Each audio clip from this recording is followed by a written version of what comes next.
Hello, hello, hello, everybody. Welcome, welcome, welcome. Hello. Tonight, our guest is Mark J. Rose, kidney patient, high blood pressure, kidney failure patient, seeking a kidney transplant, and GoFundMe for transplant meds. Mark's kidney story begins in 2013 when he was diagnosed with end stage kidney disease. His kidneys failed due to high blood pressure. Mark had a hard time accepting this and dealing with in-center hemodialysis.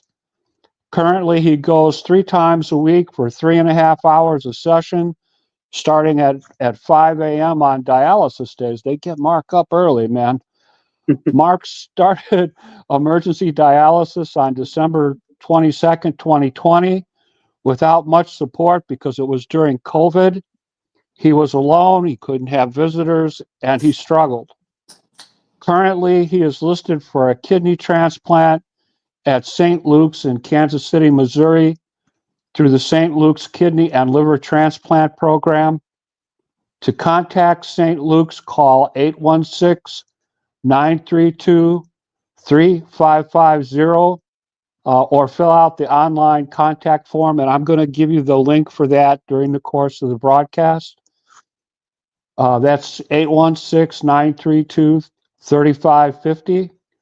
Mark is currently on hold at St. Luke's after meeting with the financial coordinator there, as his post-transplant medications were estimated to run about $400 a month, and they are requiring him to raise $5,000 before they will turn him active.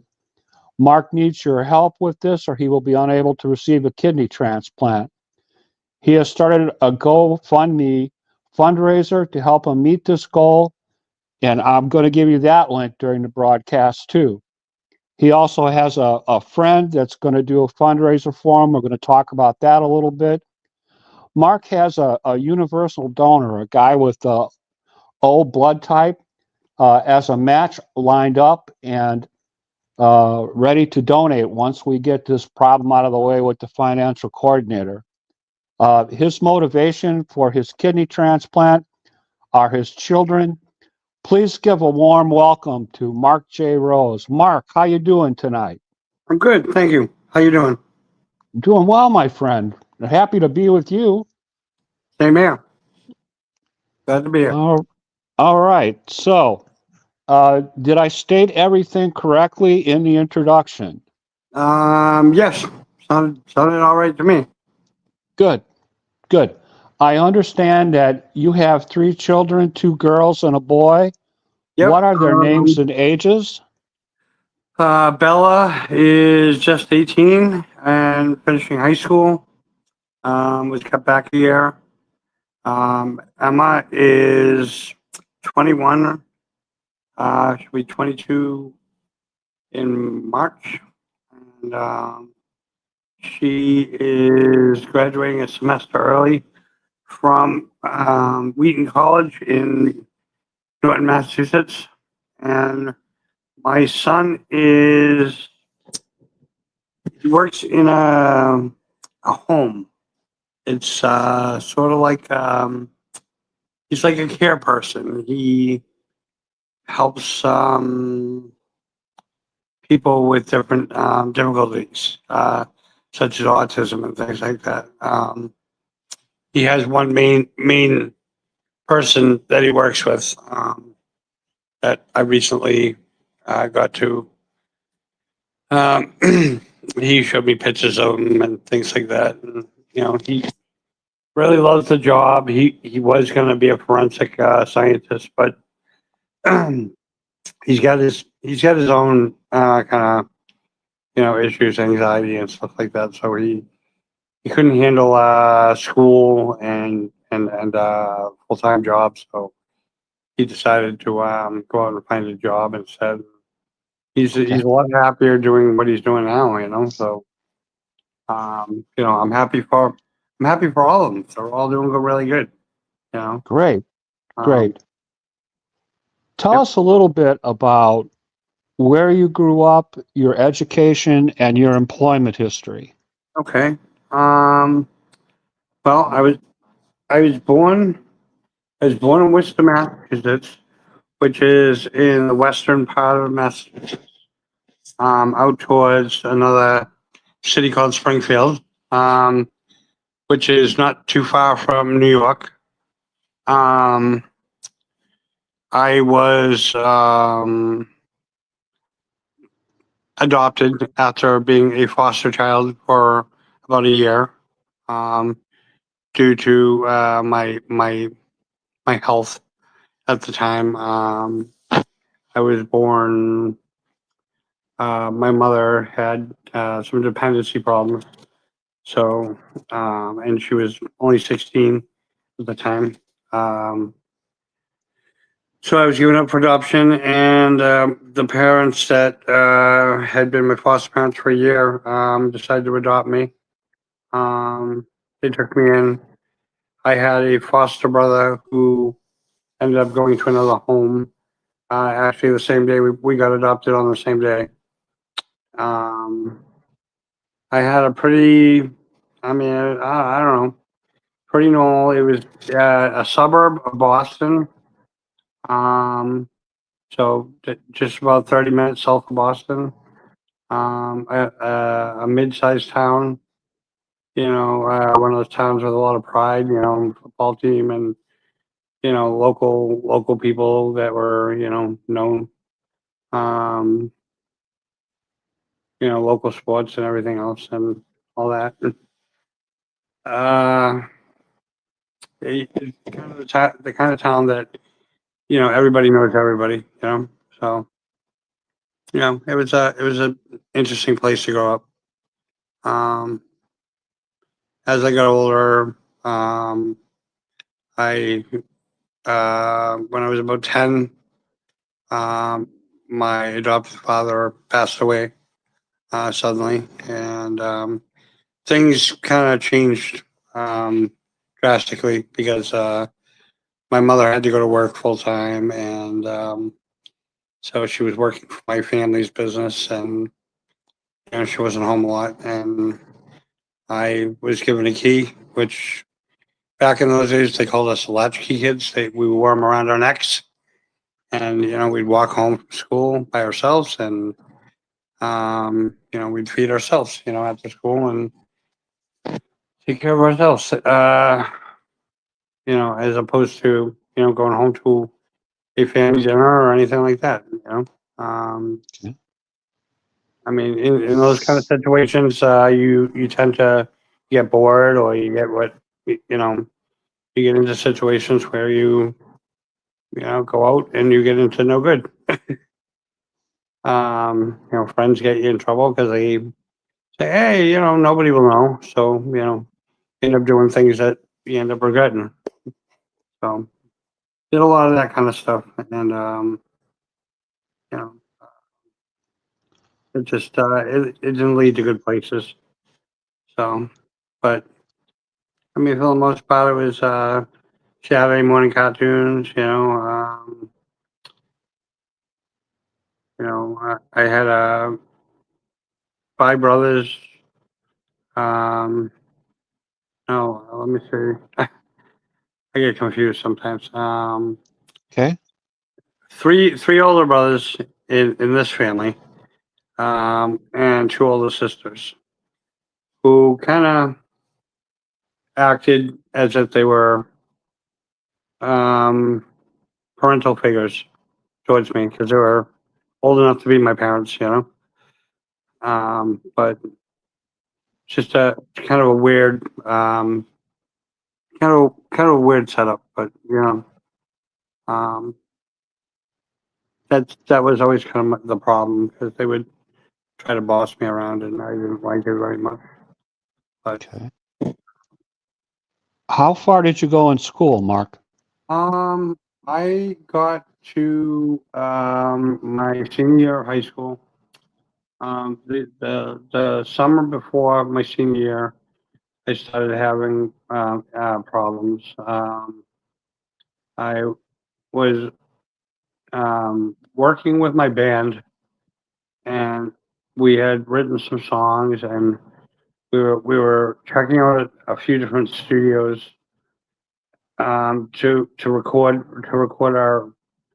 our music in, and we had appointments set up, and uh, one day we got ready for the appointment. We went to the appointment, and I ended up having like a full blown like panic attack, and I kind of froze up, and I couldn't really function. So I kind of tucked tail and ran. And I said, "You guys check it out and let me know how it is. I'll check it out later." Didn't really say anything, and um, from that day on, I kind of things just kind of went downhill for me for a long time. I mean, I did typically what a lot of people do. They avoid things. They make excuses. They don't like the unknown. Um, so first day of senior year comes, and I go to school a couple days, and every single day that I had gone, I ended up leaving early, and leaving without permission and running home. I would go out the side door and go across the backfield and run home and hide at home. Um, so I was pretty much staying in my room, sitting up all night, smoking cigarettes, watching TV. Wouldn't sleep.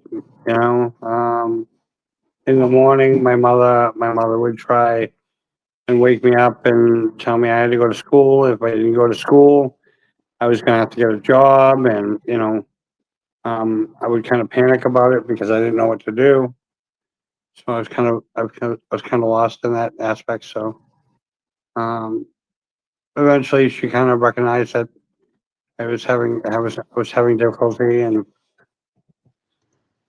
at one point, I gotten in trouble, and I had to do probation for a short time, and they had court ordered me to a place for to meet with a counselor, and my mother had called there, and it was a state ran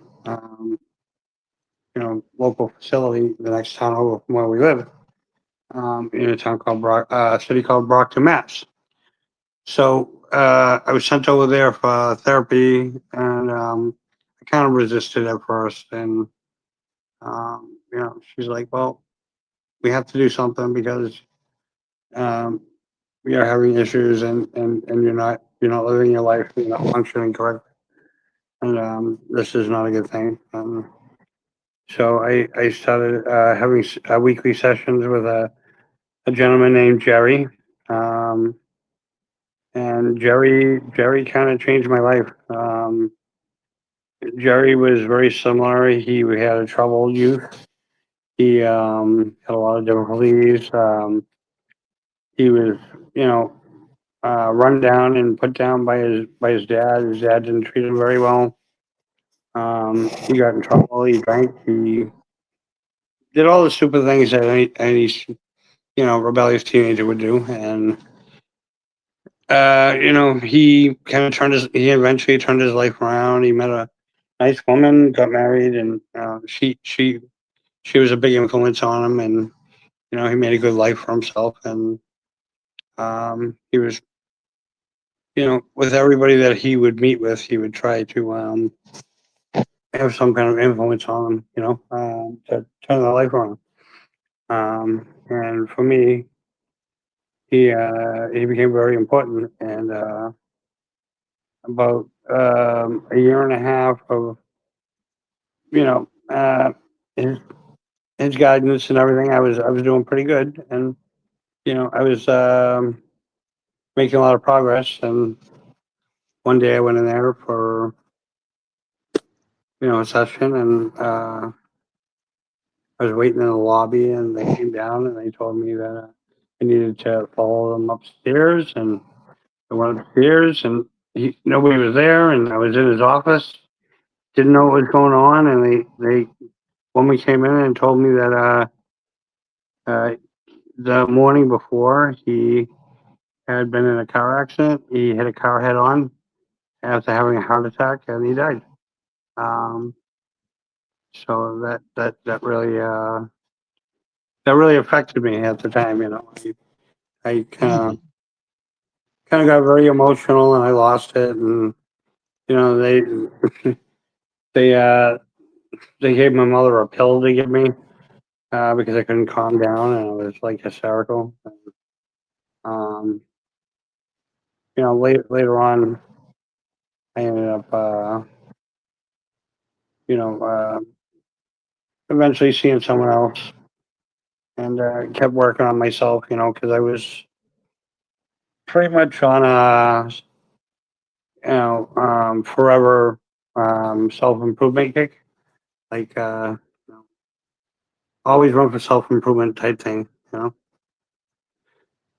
so you know, going forward, you know, I went through all the party stuff. I was a musician and I loved music. I wrote music. That was kind of my outlet to, you know, stay out of trouble. You know, I was working different odd jobs. Um, I was and just kind of not doing too much else. Just writing music, working the odd jobs, and you know, spending time at the bar. And it wasn't really. The music thing was good. Jobs were okay, but I knew I was unhappy because you know I didn't stay at a job very long. I kept switching jobs and switching jobs, and um, then I got together with my you know I had my son with my son's mother, and that didn't work out, and it was a big disaster. And I struggled for a while, and then 3 years later, I um, had known my son's my two daughters knew their mother. I met her through friends, and I hadn't seen her in a long time, but we talked all the time on the phone, and we decided to get together one night. And after that, you know, as you know, hey, come over. Hey, you come over. Hey, want to go for a ride? Hey, want to go out to eat tonight? You know, and before we knew it, we were dating, and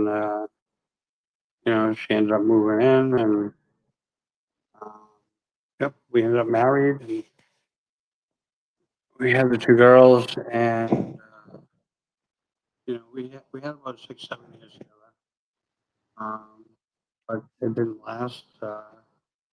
You know, unfortunately. So went through that. Um, we separated, lived together for a year or so because we couldn't afford to live apart. Um, that was kind of tough year of my life, and we were living in a place called North Attleboro at the time, which was kind of not close to where anybody I knew lived. Everybody lived about an hour away or so because we moved from one area to another area. So it wasn't that easy. And then abruptly one day she decided to move out and took my kids and moved down to Cape Cod, and things just got more challenging from there. Um, you know, and then I lost my place because I was on unemployment and I ran out of money, and you know, it was just a spiral. Things just kept going bad, and I ended up homeless. Um, but I didn't give up. You know, I was always the type that I always said if I had a little bit of hope and I could hide it somewhere in the back of my head, you know, I'd always have a little bit of hope to depend on. You know, that I wouldn't give up. So Okay. I got myself together. I bounced around a little bit. I found a job at a college. I had a background in information technology, engineering and stuff, and so I started kind of at the bottom, of the career, and I had had a few jobs before that. Like during the time I was married, I was in my first real career job as a corporate IT person. So I mean that was one of the good things when I got married. You know, um, I had been working on my career because I had gone to school, part time at night, and I was working days and working weekends. Um, so I was always busy, always going, pushing myself. Because I wanted to do good, and I wanted nice things, and I wanted to have good things for my family. So, uh, Good. so I ended up getting a job for a little bit, and this is around the time of probably 2008. So the market crash, the whole housing bubble thing. If you remember that, you know, Sure. um, the whole thing with the banks going under and all that. When they had to give out the big loans to the banks and save the banks and all that. um, so that was kind of just a bad time in general. It was around the holidays, around this time of year. Um, I'd been bouncing around, sleeping on couches, and I'd gotten sick. I had pneumonia, and I didn't know it, and I was really miserable. And I, I wasn't in any kind of condition to work or anything, and I'd be out all day, going to job interviews in the city, like sneaking on the train because I had no money. Didn't have any benefits or anything like that at the time. I was just trying to get work and get back to normal, and kind of show her up and you know um, make things really good for myself, and so I could take care of the kids and kind of make her jealous. I don't know. I guess that's how I felt. Um, and so I was, in and out of Boston, but having no luck. So I decided to go and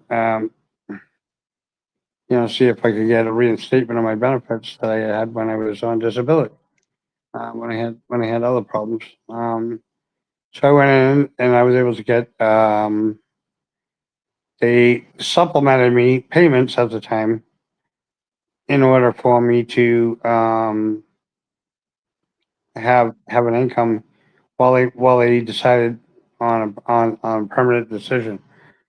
The permanent decision took 6 months, so they said by January we'll have your decision and you get your first official check in January if you do. So um, when that happened, I moved. I found a room to rent, and I moved into a room, and I just kind of when I got there, my attitude was I'm just gonna stick to myself. I'm not gonna mess with anybody. I'm gonna focus on getting my life in order.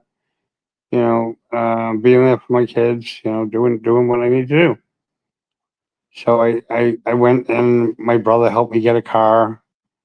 I bought this cheap car. Wasn't in very good shape, but I bought the car and got it on the road eventually. I got a job through a temp agency in my field, working for actually Texas at a company that was Texas Instruments in Massachusetts before they went. They actually Texas Instruments went back to Texas, which I found out. But I worked there for a while. That helped me get on my feet. Um, that was just a temp job, contract type thing. So I ended up not staying there, more than I think 8 months, 6 months, 8 months, something like that. And um, that ended, and um, I got into a situation, kind of wrong place at wrong time, and bad luck. And in trouble again and dealing with the court thing, and didn't want to say anything, because I was seeing my kids, and you know, the wife being separated. I was trying to do anything to make things happy, or make things easy on me. So I was trying not to let her find out about it, and um, her car kind of had problems, so I let her use my car and get around. I ended up moving down to the Cape and went through all this stuff, and I lived in a motel for a while, and I had no place to live again, and then it just went on and on like that for a long time. It just a lot of struggle. I went to Florida for a bit, came back, and when I came back, I was living in a city called Brockton. That's when I started kind of having problems. Um, in Brockton, I was renting a room in my friend's apartment with him and his fiance, and their kids. I at first I wasn't doing much. I got back. I was trying to get reacquainted with the area, and getting used to the weather, and I had to find work and stuff. So I didn't have a car or anything. Um, so I just kind of did a part-time job. I was actually working for Bob Kraft at Gillette Stadium. I was doing security and like that type of work for the games and the other like concerts and stuff. And it wasn't very much money. It was just a little bit of money, but the hours were really long, and it was really uncomfortable because it was cold. Sometimes I'd go to Boston College and do the games there, and I'd probably make about $75-80 every couple weeks. So it wasn't a lot of money, but a little money in my pocket each for a couple weeks at a time, and that was enough at the time. That's all I really needed. Um, and I got lucky, and I found a job, and it was with the Department of Transportation, Massachusetts. It was a contract, and it's supposed to last a while. And while I was there, I got another offer for a more long term job with the Health and Human Services Department. Um, so while I'm going through all this, you know, kind of having difficulties with myself.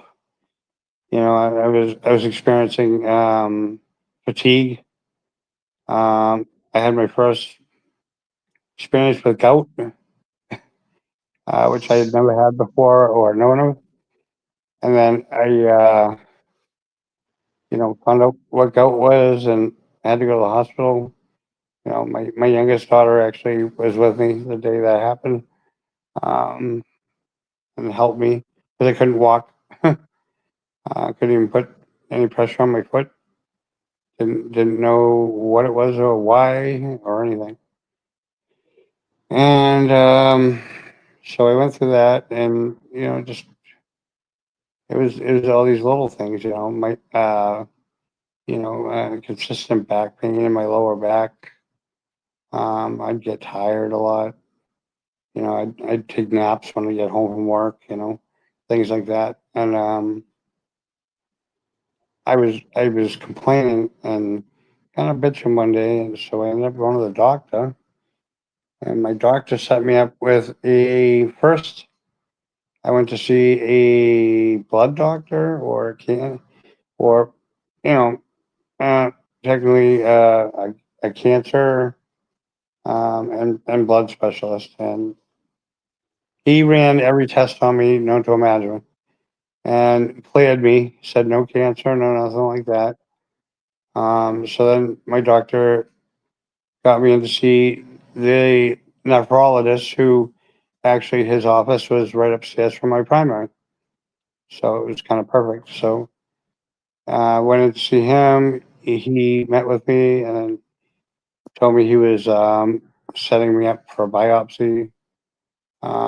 He said my symptoms and um, answering the questions that he had for me kind of pointed towards that I might have a problem with my kidneys. And he was optimistic, but he couldn't tell me for sure.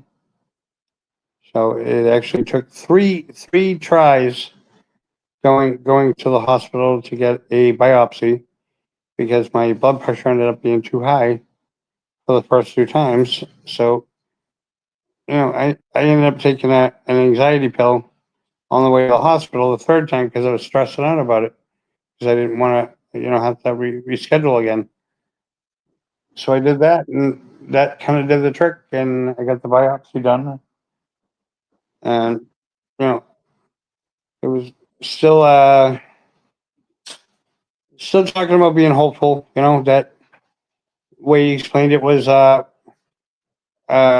one kidney had been damaged, and it looked like my other kidney had been good.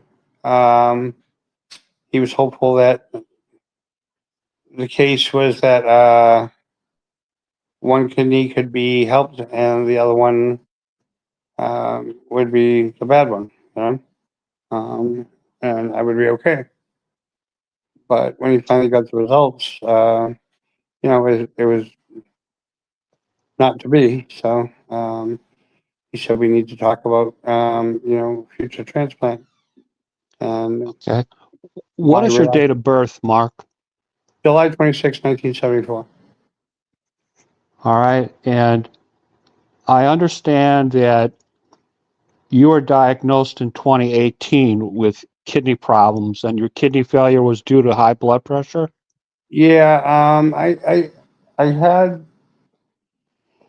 I had kind of I was having problems with headaches when I was younger, and I kept complaining about it, and nothing got done about it for a long time. I kept getting these headaches, and my head would just feel like it was going to explode. Sometimes I would like get sick to my stomach, so I'd have to go in a dark room and lay down. And I mean, this was like a normal thing for me, and it would happen, and then it would go away and not bother me for a while. Then it would happen again, and go away. It was kind of like on and off. And finally, I got sick of it. I went to the doctor, and he checked me out and tested me, and it's like you have hypertension. Yeah, I didn't know what that was. I said, what's hypertension? And he said, high blood pressure. Um, you have I, he says, do you know if it runs in your family? And I said, I don't know. I'm adopted. And at the time, I didn't really know. I didn't know the history, so I wasn't sure. But he, he, he said, what have you been doing for your blood pressure? And I said, well, nothing. I've been taking 800 milligram ibuprofen for my problem with headaches. He goes, your problem with headaches is caused by your high blood pressure. Um, he goes, it looks like you've been diagnosed wrong. He goes, how long has this been going on? I said, quite a while. Yeah. Um, so I mean, it was just kind of something that was overlooked. When Um, did you find out that your kidneys had failed? 2018, 2019, somewhere around there. All right. Yeah. I have a note that tells me that you started emergency dialysis Hmm. on December 22nd of 2020. Can you tell us what happened there? Well, because of COVID, I hadn't seen any of my doctors in a while. Like I had a team in place, the transplant team at Beth Israel, Deaconess in Boston, and I had my doctors in Brockton, Mass. My primary and my nephrologist that I had there, who were also involved. And nobody was seeing patients, in person. So this was like 8, 9 months. No real contact. So once things let up a little bit, they started to see patients on an appointment to appointment basis. And I went in for an appointment, and I had my blood work done, and like I always did when I went to see my nephrologist, and so that was once a month. I would go in and get checked out, and get my blood work done, and see where my kidneys were at, and I'd been going like 2 years strong, from the time I got diagnosed to when I had to start dialysis. I mean, took a while. I hadn't needed dialysis, so I was really relieved because the thought of dialysis to me was terrifying. Yeah. Um, I just couldn't fathom having to do that. So it was a Friday night. It was the week before Christmas. Um, the nurse, my nephrologist's nurse, called me up, and she said, "Doctor says from your blood work, it looks like it's time. You need to report to the hospital. They have you. They're waiting for you to start emergency dialysis." Uh, and he explained to me, 3 days, you'll be in, you'll be out. They're gonna get you set up, get get your proper, prescription for dialysis, and get you settled, and get you going, and then you'll from there they'll have you set up. So when you get out, you'll start at the clinic on a regular schedule, and we go from there. I Okay. said okay. Did they Three put a days. catheter in, Mark?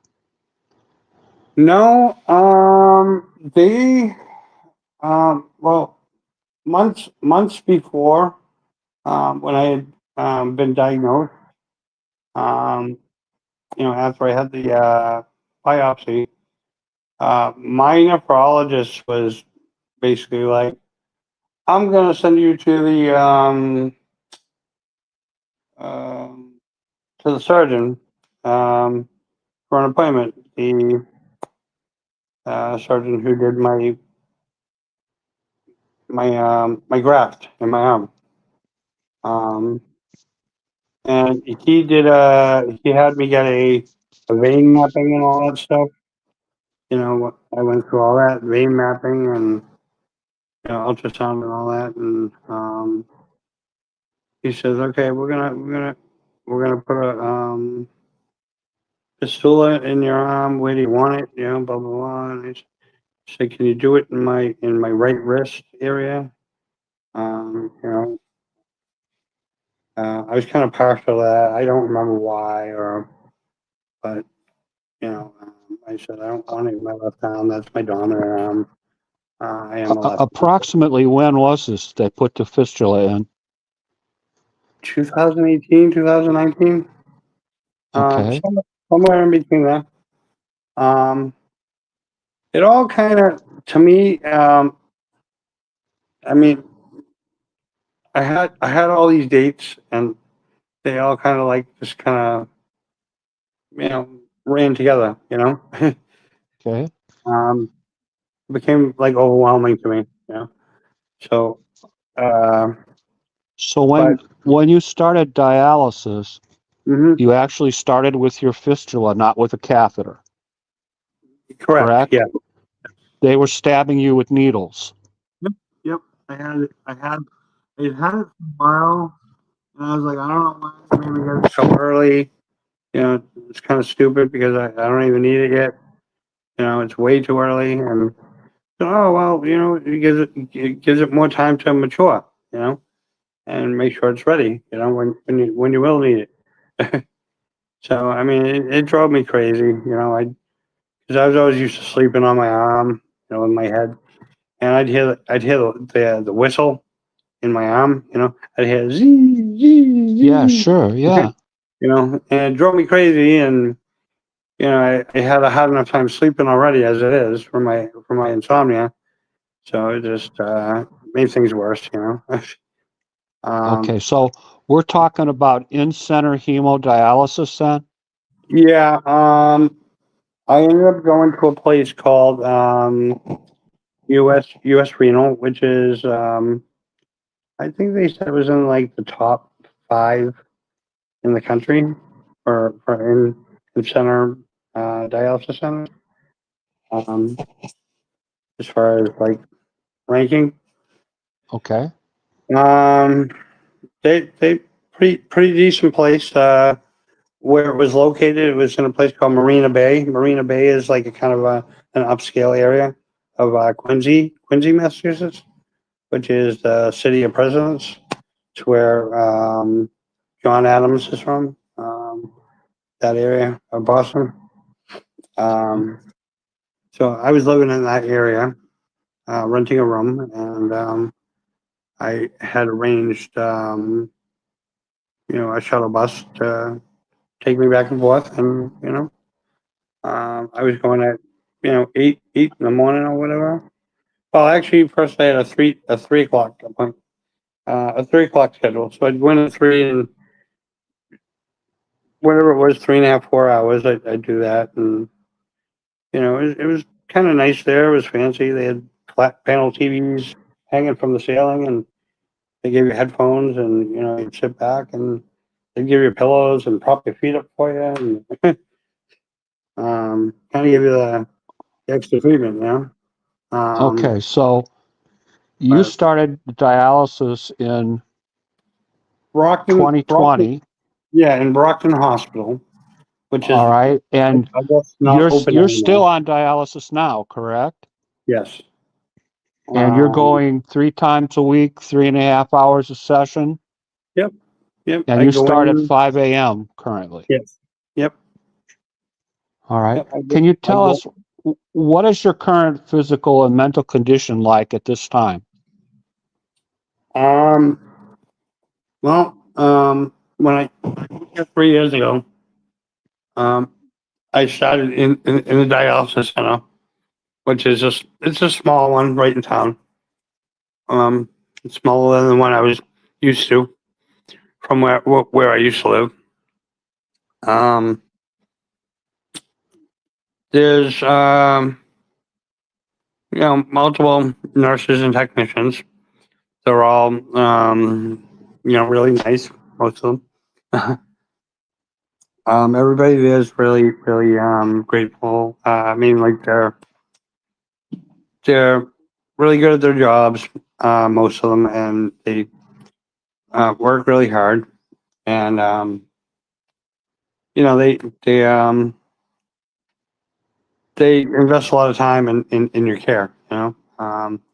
Some women are there, from like 3 in the morning till 10 o'clock at night. Working. They have families and kids, and they still work all these hours and still find time for their families.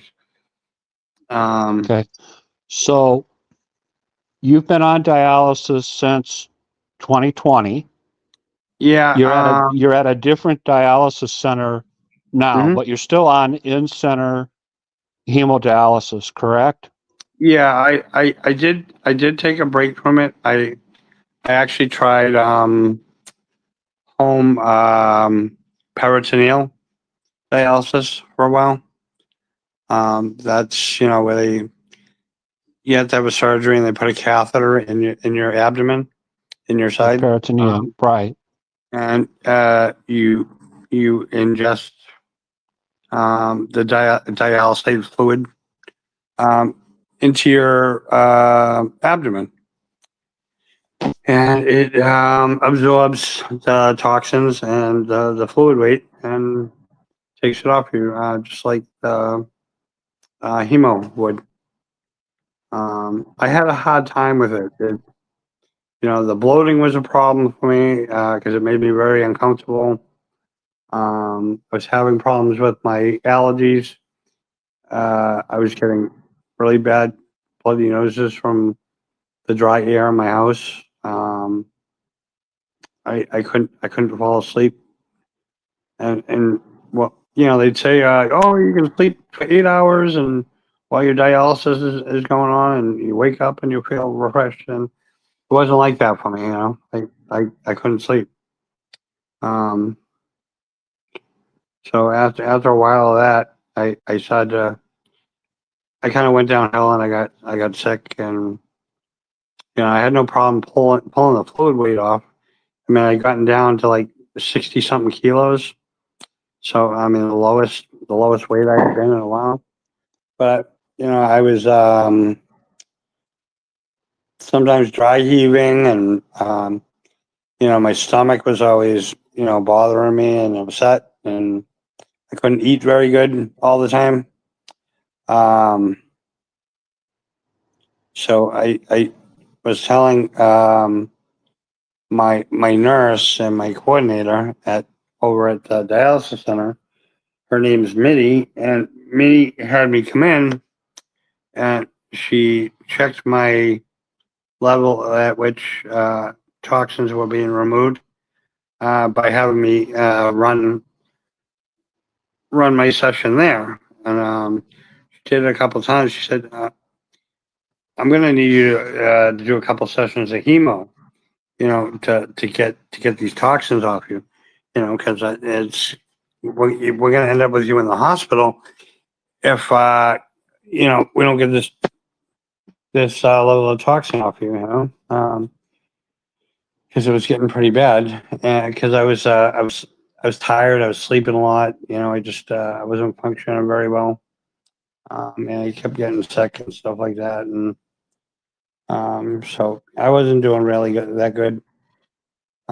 So So you transitioned back to in-center dialysis? yeah, I had a couple sessions, and she was like, "You can go home now, and after you've had these couple sessions, and you should be all right." And you know, start doing your manual setups for your in home. So I was using the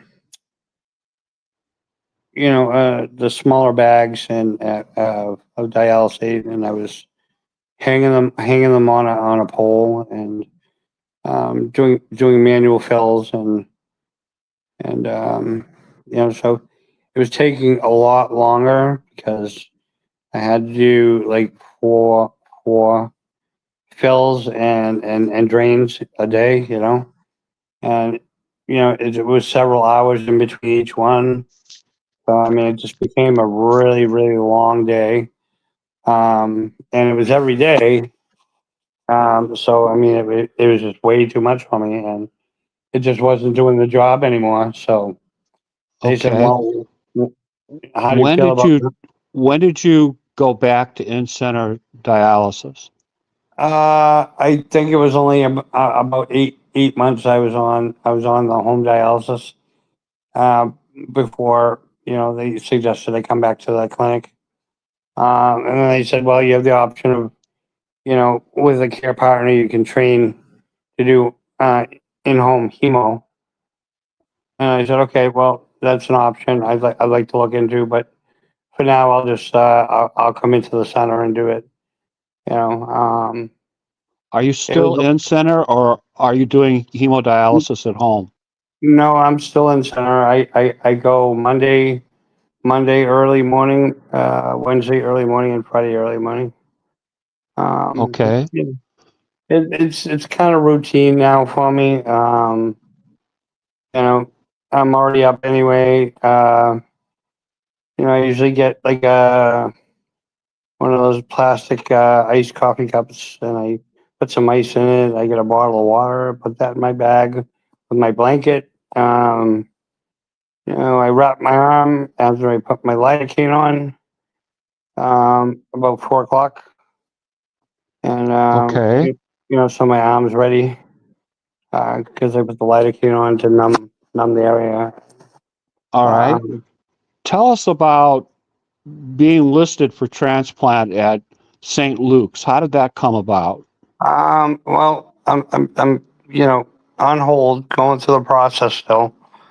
Um, I initiated that when I first got here 3 years ago, and the first time I actually was denied. I wasn't accepted.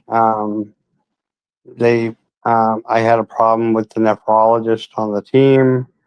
Um, it was it was in my words, I would say it was a matter of I was trying to communicate a concern I had about um, a a time when I was on a steroid, um, which was prednisone, and when they were going over the post transplant medications that are in their cycle. The doctor had mentioned prednisone, so I was trying to make him aware that I didn't react well to high doses of prednisone, and I had breathing problems and edema, and it was really bad, and I had to see my doctor, and they had to put me on water pills and stuff like that, and help me step down off the steroid, and get the swelling to go away on my legs because my legs swelled up really bad, and so I was trying to make him aware of this, and he just didn't want to hear it, you know. And Okay. he basically said that, you know, he's like, if you're refusing to take something that is part of our program, I'll automatically deny you a kidney. And he had this attitude towards me, and he just wouldn't listen. So I called and I put in a complaint about him, and I never saw him again. And they gave me someone else. And when my orientation was over, they said, "We don't think you're right for candidacy at the moment. You have some work to do before we can accept you for the list." Um, so I went to another hospital, and the same thing happened. That was KU. Um, and so they both kind of said, "Well, we're going to give you a list of things that you need to do." And I was like, "Oh, okay." And felt really discouraged because I'd been on a list in Boston, and you know, That was at Beth Israel Deaconess yeah, in yeah, that Boston. was, yeah, yeah. And Okay, the things they asked you to do. What did they want you to do, Mark? well, I quit smoking, like like I was told to, and being discouraged and frustrated and um, getting stressed out because the more time that goes by, and I was I was I was doing a lot of support stuff, and I was talking to a lot of people, and I was kind of it was kind of getting in my head a little bit at the time. I was thinking about my own mortality and the fact that there was a girl that I had befriended down in Georgia. She was a single mother, and I think you might have known her too. But her and I became pretty close for a while, and she was always very supportive and very positive, and she was really strong, and she was always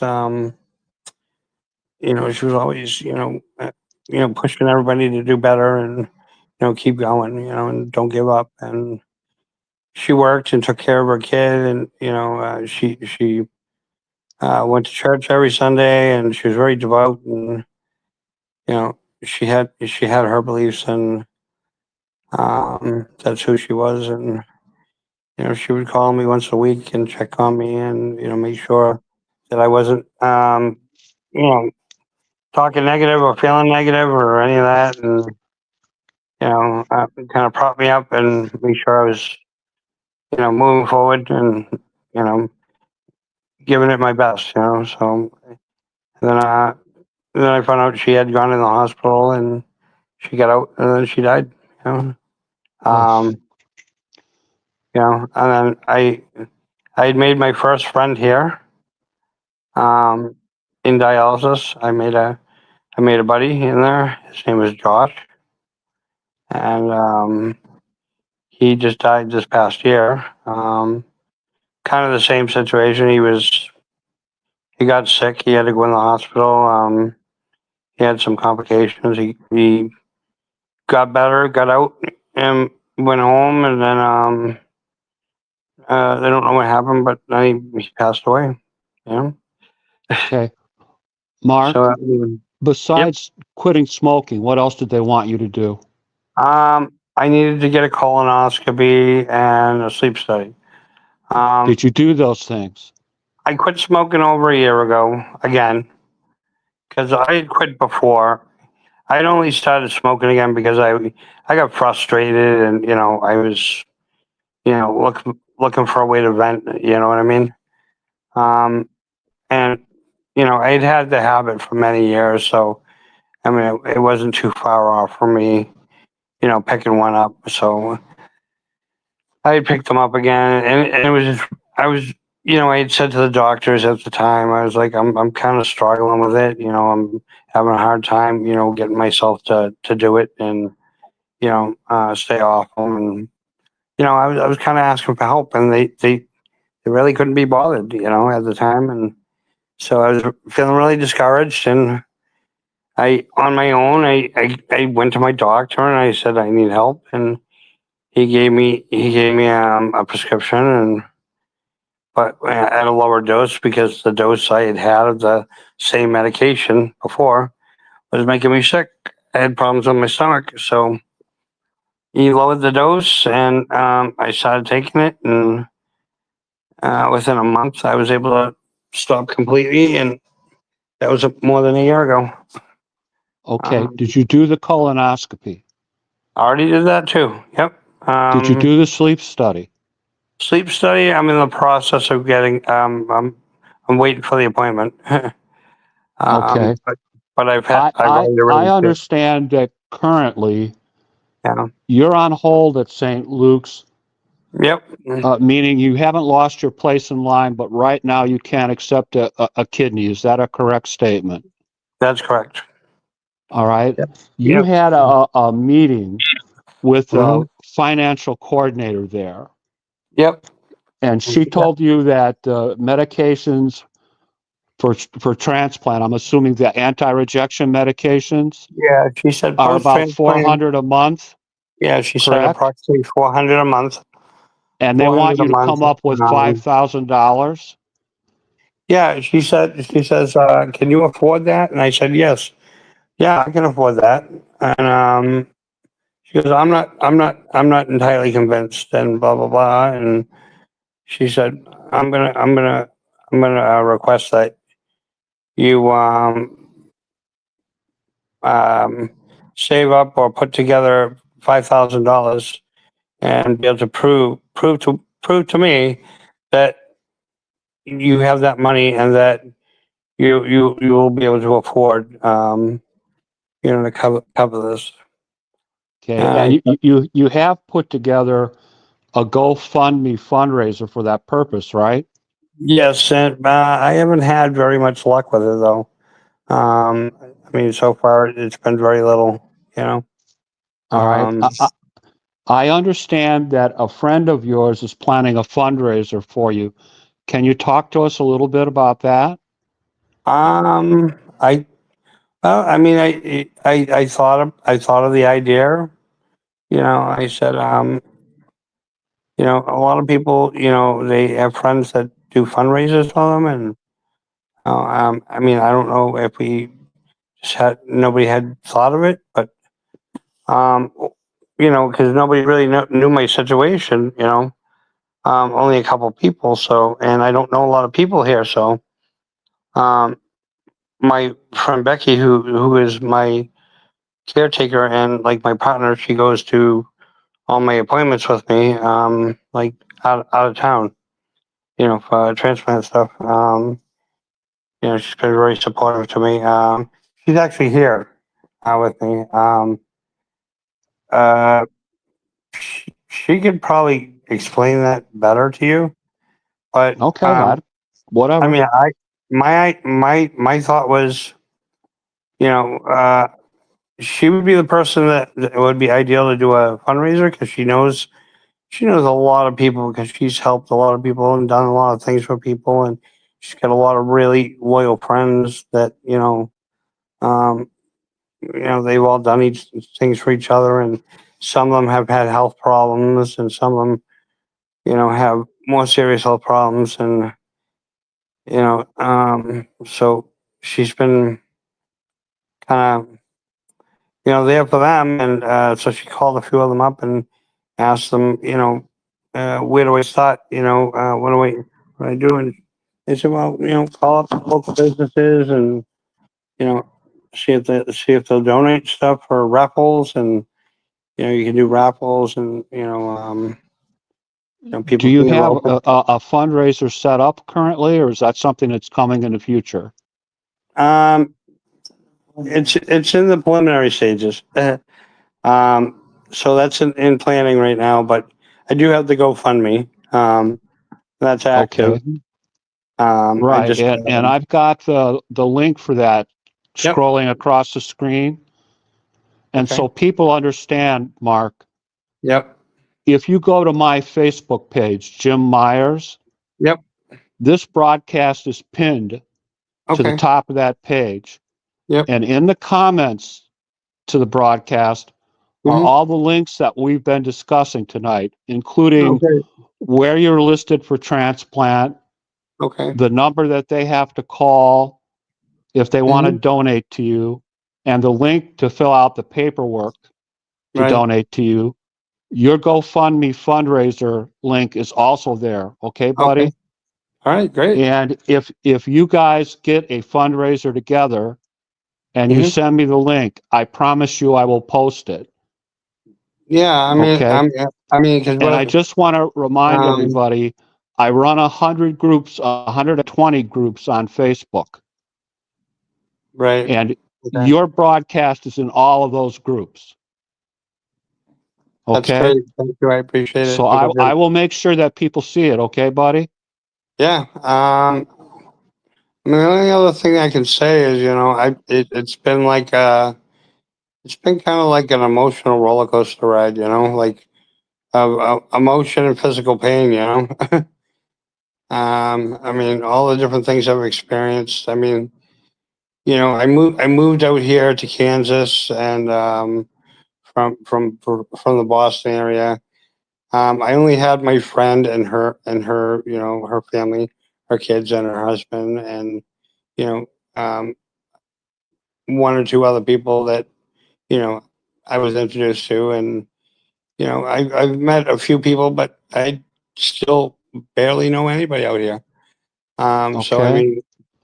I mean, I don't, You you've I told didn't me, have, Mark, that you have a living donor in yeah, place who's blood type O. yep. My friend Becky here, the one that's here, her son, one of her sons, his name's Aaron. When I was still in Boston, he connected with me on the phone, and he told me he wanted to volunteer. He's like, I want to give you a kidney, want to help you. I'm That's like, great. you don't know me. I'm like, you don't know me. Why would you want to help me? And he's like, because it's the right thing to do. And, you know, uh, I'm my mom's friend, and she cares a lot about you, and I care about her. And, you know, um, he goes, I have it, and I don't need it. So, and you need it. So, Okay, so the um, bottom line, Mark, is this: you yep. have to raise the $5,000 to be Yeah. taken I off of mean, hold. yeah, Correct?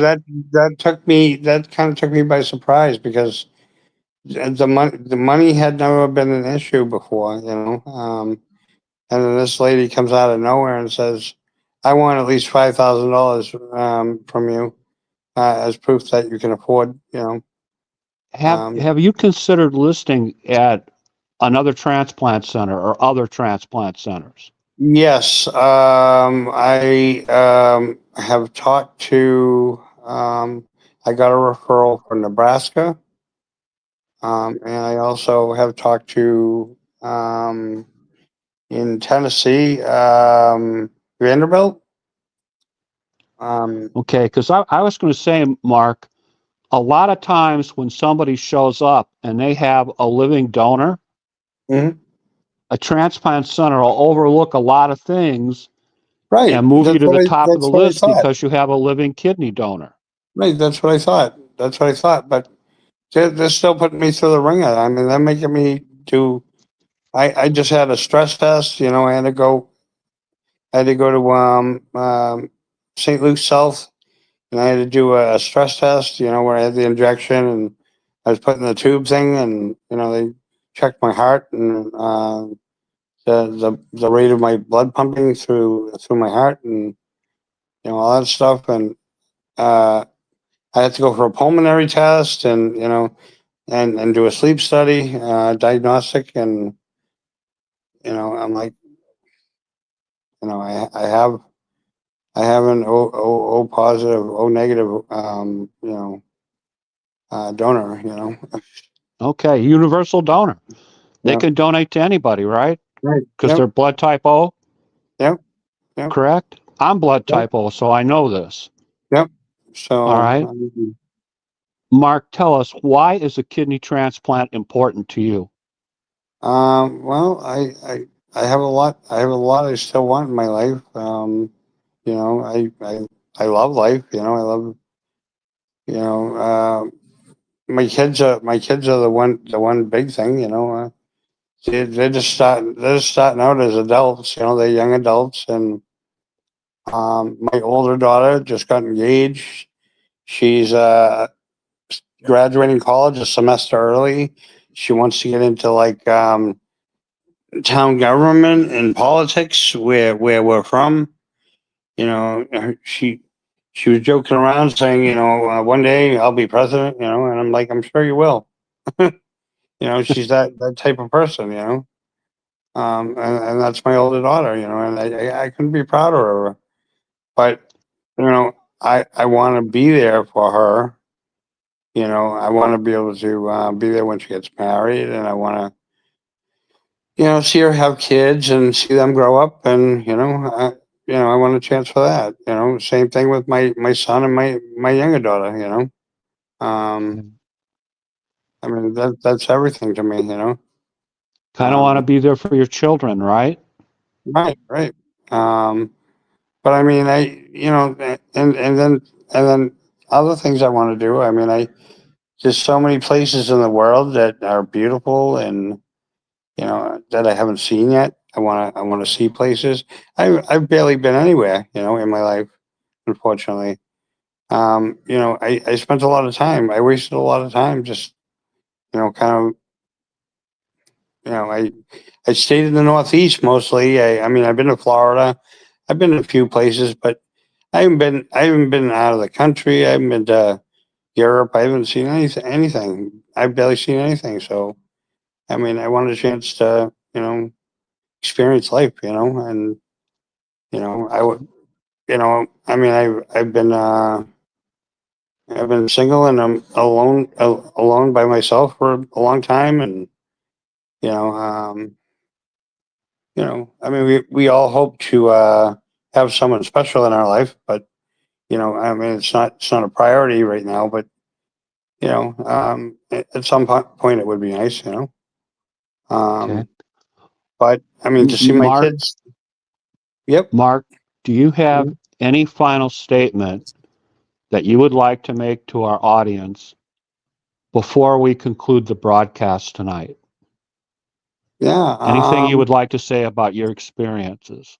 Um, it's one of the hardest experiences I've ever been through. Um, it challenges you in many ways you wouldn't even imagine, and you know, you have to be strong of heart, strong of will. to get through it. And, some days you want to quit, but you can't. You have to persevere. If you want to be a warrior, be a survivor, you have to overcome the negativity, and I mean, when you're in discomfort and pain, and going to dialysis is not always fun. You have sometimes you have complications. Sometimes getting your needles put in can be excruciating. You know, um, sometimes you have to have a surgery to fix your arm just so you can go back to dialysis. I mean, it's a lot. It's a lot of stuff, and sometimes you just go, "I've had it. I don't want to do it anymore." But you can't give into that.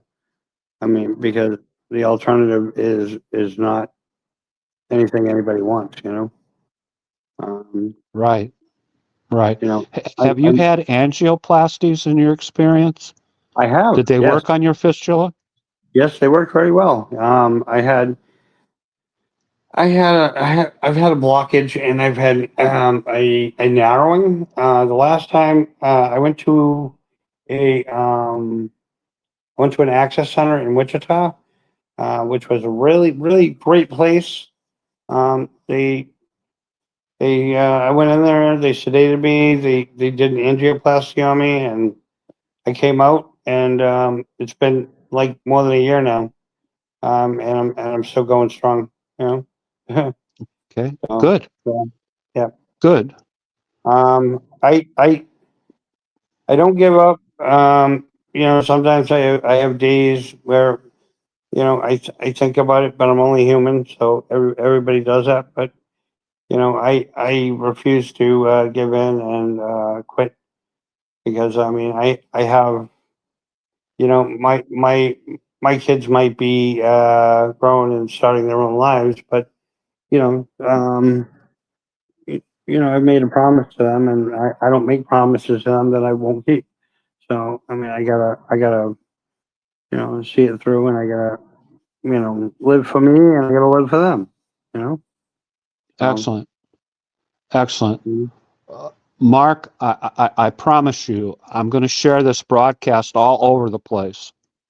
Thank you. Okay. I'm going to do everything I can to try and get people to see it. And after the broadcast is over, I'll create a replay. Okay. Okay. And I'll share the Okay. replay in all of my groups, on all of my platforms.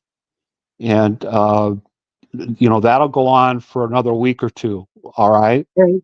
Sounds All great. right. And we'll try to get people to see it. And hopefully people will contribute. When you get your fundraiser finally set up, Yep. please let me know and I'll share that information too, okay? Okay. I will. I will. Because I want you to get your transplant, buddy. I do too. Thank you. You've been through enough, and it's been a Um, long time. It's what, 6, 8 years now, something like that. yeah, I mean, it's hard to believe, but I mean, I can still remember when it was like 2, 3 years, and I was like, all right, this ain't so bad. It's only been a couple years. I got time. But I mean, now I'm thinking, okay, I just turned 50 in July, and the clock is ticking. Um, Yeah, that's why they're worried about you paying for the immunosuppressant drugs. If you were right, 65, the law would cover you. right. But I mean, I mentioned something about isn't there like a 3 year thing with Medicare where they cover you automatically for 3 years? Um, Yeah, that's once you reach a certain age. right. Okay, and you're not at that age yet, buddy. And then she also before she mentioned the money thing, she was bringing up I should have a supplement plan that would cover um, um, mostly everything. She said you'd have to get a separate drug plan, and what do you call it? Medigap coverage. Yeah, yeah. So, And I you mean, might also look into Medicaid too, buddy. yeah, Okay, there should be Medicaid I, program in your state. I had Medicaid, on top of my Medicare to Okay, help me good with the man. Medicare. But, right now, they've stopped it, and I have to go through a process now. Well, To whatever they see, want you to do, please yeah. do it. Oh yeah, of course, of course. Okay. Um, so that's all the stuff I'm going through. I mean, I'm going through that process. I'm trying to figure out when the proper time is for me to switch to the Medigap program, with the supplement plan, because then I just switch to a premium plan, which is going to be more money out of my check. No, I understand. I've You know, been through this myself, buddy. yeah. So, Got to remember, I'm a um, kidney patient too. no, I know. You're All right. amazing, Uncle Jim. Yeah, all the stuff you do for everybody, and your advocacy, and you're going to DC and all the places you've been, and people you met with, and all the stuff you fought for. All Um, right. Well, we're going to keep paddling our canoe for you. Okay. okay, All right. I'm going to let you go, buddy. I got a couple of things to close up with our audience to let them know who's going to be on next week and that type of thing.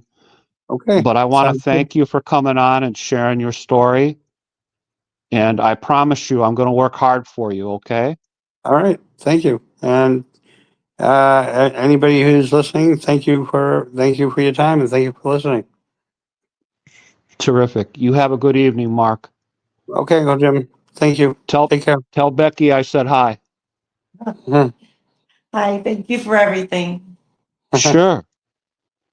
All All right. We'll right. talk soon. Yes, we will. Thanks. All right. Well, that's our broadcast for tonight, folks. Next week, December 27th, Sue Green is coming on with us. She's a liver transplant patient and an author, and we're going to talk about her experiences and her book. And that should be an interesting broadcast. We've not done a liver patient here before, so that will be something new. Um, please share this broadcast for our buddy Mark. As you can see from his story, he's been through an awful lot. We want to help him out.